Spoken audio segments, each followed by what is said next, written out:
Hi everyone, today I'm going to be creating a cocktail glam look. This is a very special look because I'm going to be doing an eyeliner in a very different way today. So I'm just hydrating my model's skin and adding some moisturizer. She also has a bit of textured skin, which means we need to work on it and add a primer, which is kind of going to make it more smooth. And then she didn't have much pigmentation, so for correcting I just used a slightly darker shade than her skin and then went over with a foundation. I used a full coverage foundation but with smooth finish and made sure that it's blending into the skin enough to make it look like skin. And then using a contour stick, I'm going into the contours of her face to add depth and structure, and using a cream blusher to add some color to the face.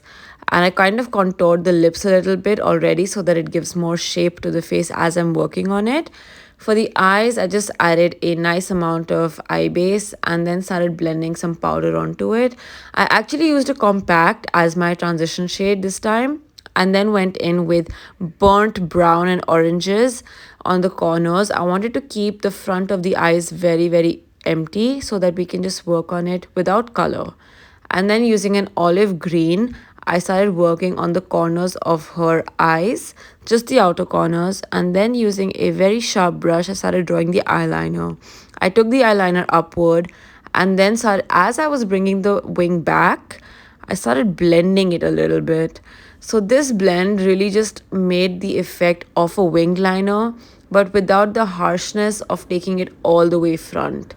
And then adding some more olive green shimmer onto the lid. Then I applied a little bit of shimmer on the front inner corner of the lids, and I took it all the way up so it really brightened that area up, giving that effect of her eyes looking slightly wider and more open.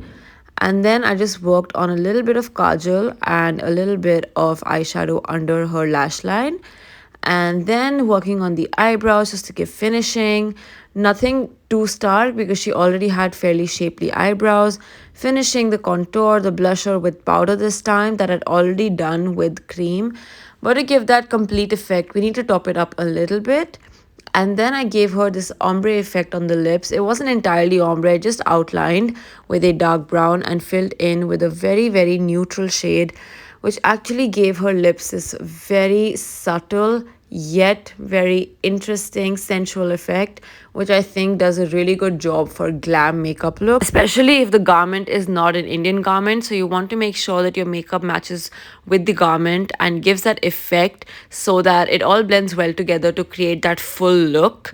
So this makeup is perfect to wear with gowns, to be worn for party looks and for anniversaries or anything like that. And this is her full look, guys. She looks absolutely stunning, and I'm super vibing with how the shimmers on her eyes are showing up very subtly and the glitter is not in your face. If you enjoyed watching this makeup video or you learned something new that you can create, don't forget to like and share the video and subscribe to our channel for many more different types of makeup looks and techniques to create something new for new faces. See you guys.